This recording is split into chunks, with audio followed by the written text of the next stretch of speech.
I didn't think he was a complete psychopath who was going to attack me in this way. He asked me to sleep with him. I had 4 phones. You have 4 phones? Maybe that makes me a maniac or a stalker or something, but if you've got somebody else...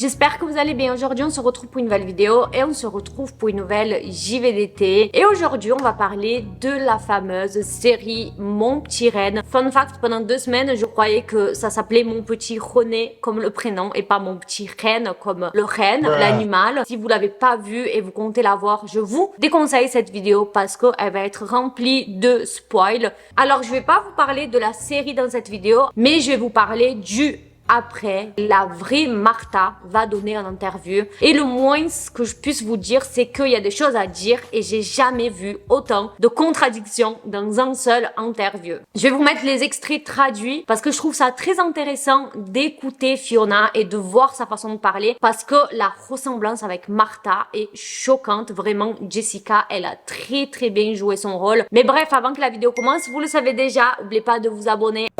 Petit résumé donc, la série a comme personnage principal Donnie, qui est joué par Richard, un barman donc d'une trentaine d'années qui aspire à devenir humoriste.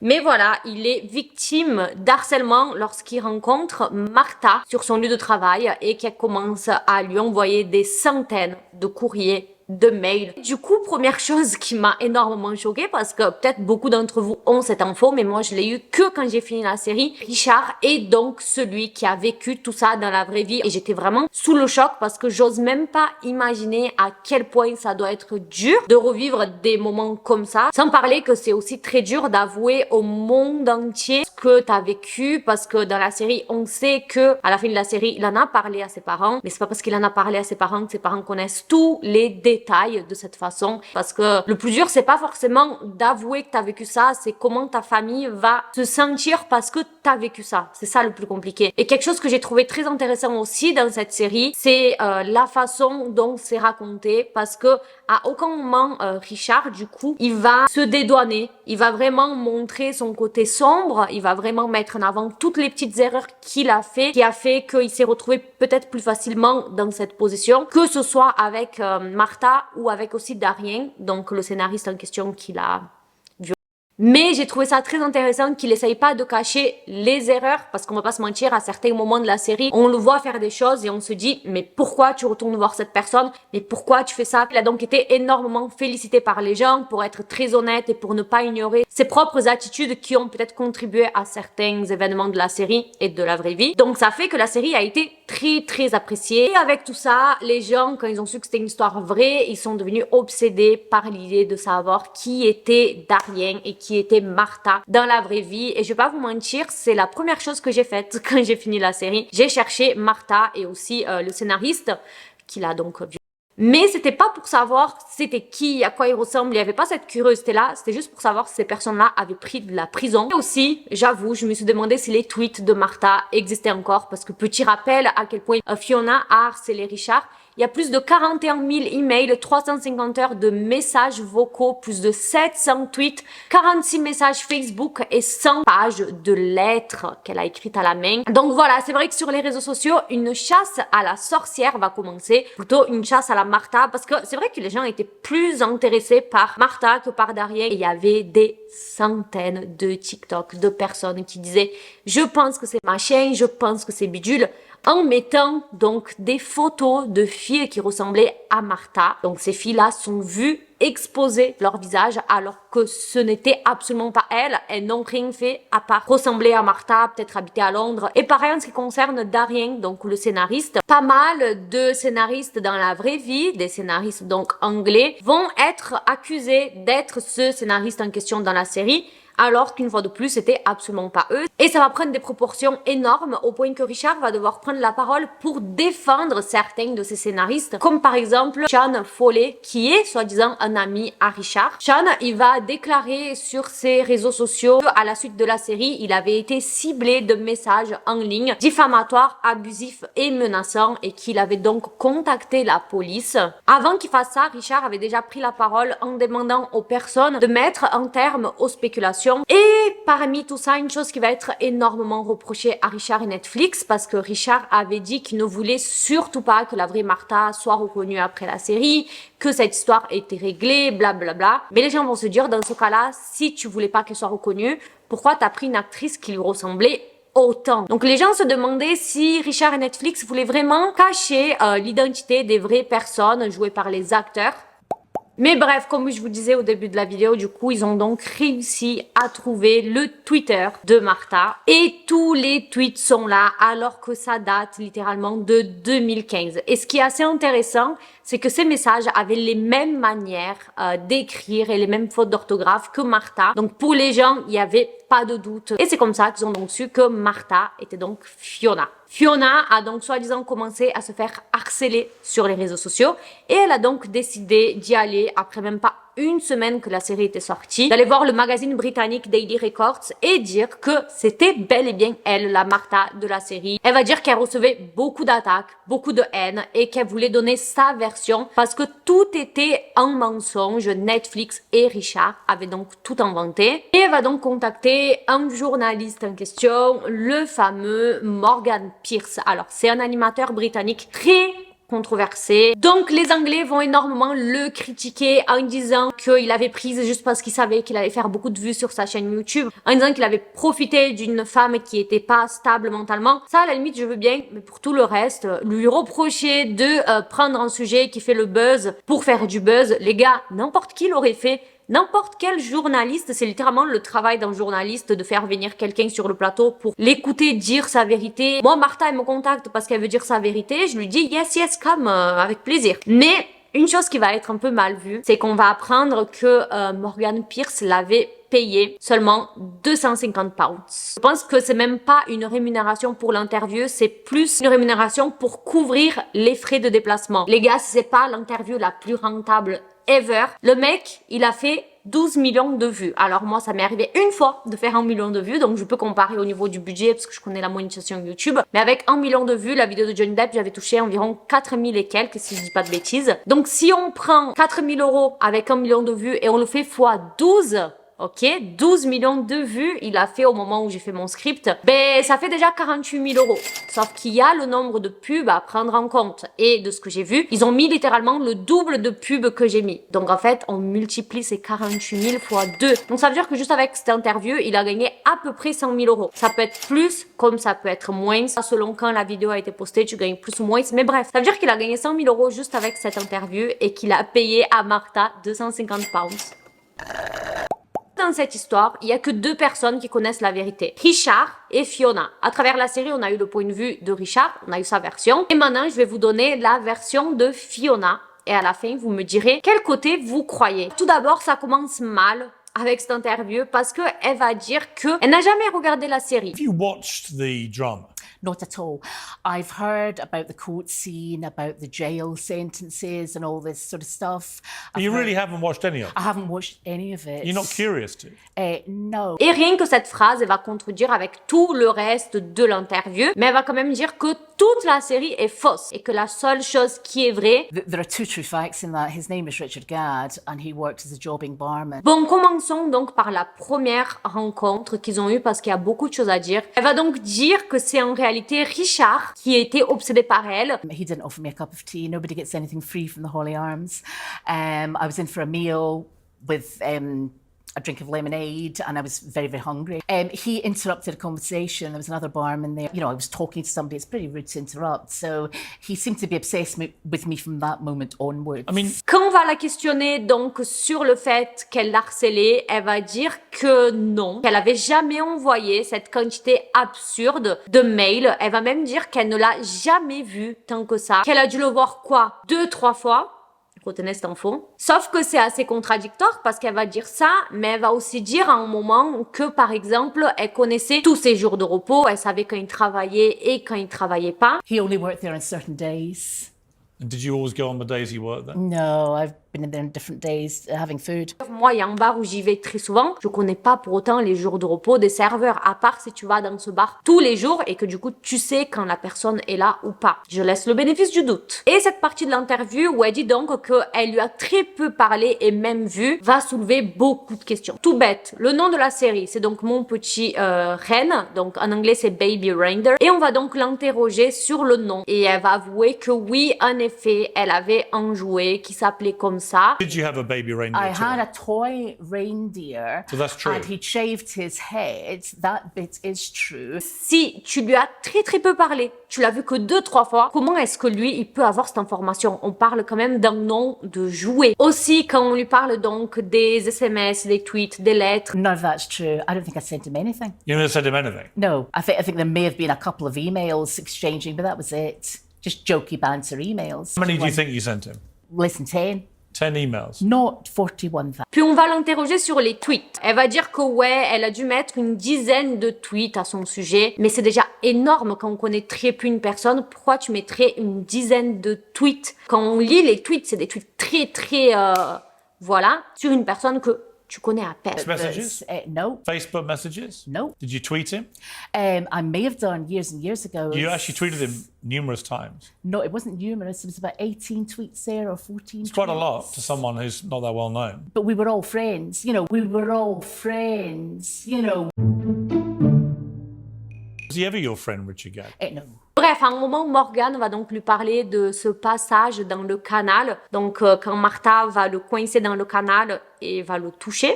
Netflix have said that these details are the real ones. This is Exactly. completely incorrect. Et Martha va dire que non. Alors Martha dit que non à tout. Tout est faux. Elle va dire que non parce qu'elle savait même pas où il habitait. Mais ma belle, si tu ne savais pas où il habitait, comment tu lui as envoyé toutes ces lettres? Did you write him letters? Public, no. I think when I saw the interview, I said, "What a shame, it's not your fault." Something You like did that. write to him.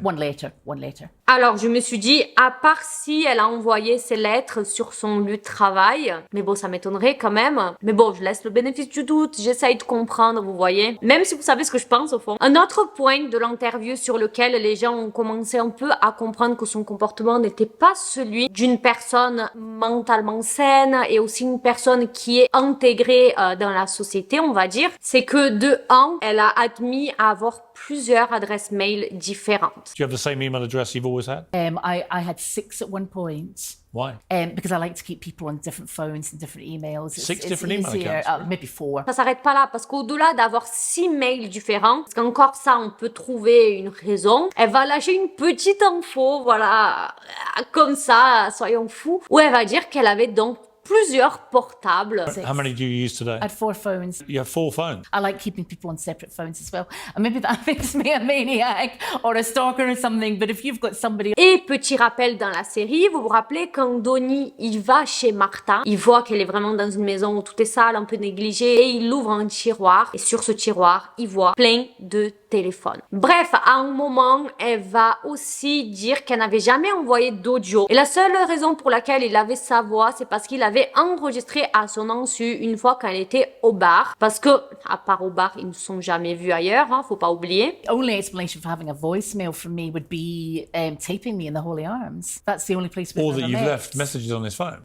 That's the other explanation, which just didn't happen. You can't be sure. I can't be sure because I didn't have his number. Emails, obviously, there'll be an IP address, and that if Yeah, that, I that mean- leads to you, Yeah, I mean, my point is though, even if that were true, I didn't lunge at him across the bar. I didn't sexually assault him in a canal. I didn't go to jail. I understand. Elle va aussi nier plein de choses. Elle va dire par exemple qu'elle n'a jamais agressé sa petite amie. Did you ever attack Richard Gadd's girlfriend because you were jealous? No, I don't think he had a girlfriend. I think he's homosexual. But no, I have never been to his house or attacked any girlfriend or anything like that. Elle va aussi dire qu'elle ne se serait jamais intéressée à lui, qu'elle aurait jamais pu avoir une attirance vers lui parce qu'elle aimait pas les mecs qui travaillaient pas. I don't fancy little boys without jobs. Excuse-nous, l'avocate accomplie que tu es.